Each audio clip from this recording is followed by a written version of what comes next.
Bangladesh, Africa, মধ্যপ্রাচ্য সহ এশিয়ার বিভিন্ন দেশের অনেক অভিবাসী ভূমধ্যসাগর পাড়ি দিয়ে ইউরোপ পাড়ি দিচ্ছেন। আর সেখানে যেতে প্রথমে লিবিয়ায় যান তারা। সেখানে তাদের অসহায়ত্বের সুযোগ নিয়ে অত্যাচার, নির্যাতন, মারধর, জোর করে শ্রমে বাধ্য করে পাচারকারী চক্রগুলো।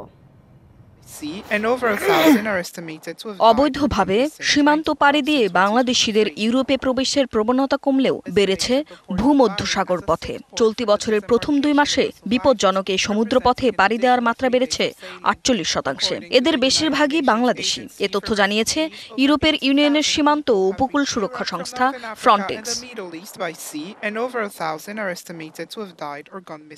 অবৈধ পথে ইউরোপ যেতে গিয়ে লিবিয়ায় প্রায়ই অভিবাসন প্রত্যাশীদের মাফিয়া চক্রের হাতে বন্দী থাকার খবর পাওয়া যায়।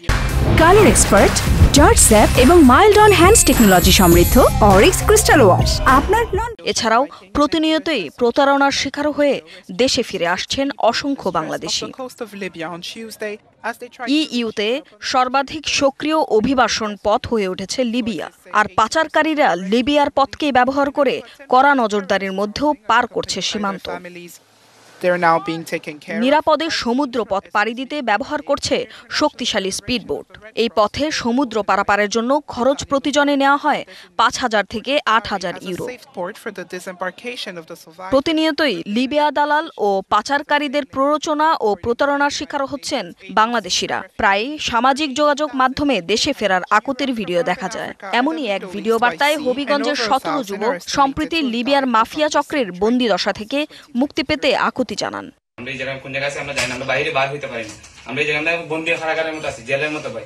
বাংলাদেশ যেভাবে মানুষের জেলের মধ্যে বন্দি কারাগার থাকে, এইভাবে জেলের মধ্যে আছি ভাই। এখন ভাই আপনার যারাতে ভাই আমরা মনে করেন সরকারের কাছে আবেদন চাই, আমরা যাতে দেশের সব লোক দিতে পারি ভাই। এদিকে প্রতিনিয়ত দালালদের প্রতারণার শিকার হয়ে দেশে ফিরছেন বাংলাদেশিরা। 2017 সাল থেকে এখন পর্যন্ত 9,183 জন বাংলাদেশি নাগরিককে লিবিয়া থেকে দেশে ফেরানো হয়েছে। এর মধ্যে 2023 সাল থেকে এখন পর্যন্ত মোট 4,405 বাংলাদেশি নাগরিককে নিরাপদে প্রত্যাবাসন করা হয়েছে। DBC news desk.